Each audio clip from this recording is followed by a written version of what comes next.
जय श्री राम। अगर कोई आपको 50 काम एक साथ दे दे और कहे कि इनको तुरंत ख़त्म करना है, तो क्या आप वो 50 काम एक साथ ख़त्म कर लोगे? कभी नहीं कर पाओगे। कोई कर ही नहीं सकता। हर काम को ख़त्म करने के लिए कुछ न कुछ समय तो चाहिए ही होता है। हमारा देश भी 1000 सालों से, हमारे देश में भी 1000 सालों से कभी कोई गंदगी फैला गया, कभी कोई गंदगी फैला गया। कभी बलबन आया, कभी तैमूर लंगड़ा आया, कभी बाबर आया, कभी हुमायूं आया, कभी औरंगज़ेब आया और कभी अंग्रेज़ आए। इन लोगों ने इतने सालों में, 1000 सालों में इतनी गंदगी फैला दी है कि उसको साफ करते करते कम से कम 100 वर्ष तो लग ही जाएंगे। फिर आप किसी से कैसे उम्मीद कर सकते हो कि 10 वर्षों में ये गंदगी साफ हो जाए? बहुत मुश्किल से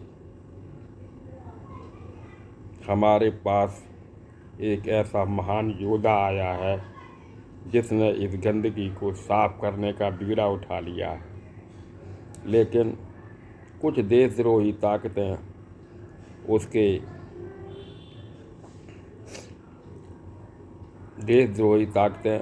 अड़ंगा लगा रही हैं, और देशद्रोही ताकतों का काम ही है अड़ंगा लगाना। हमें तो ये समझना है कि कौन देशद्रोही है और कौन देश का भक्त है। मोदी जी को भी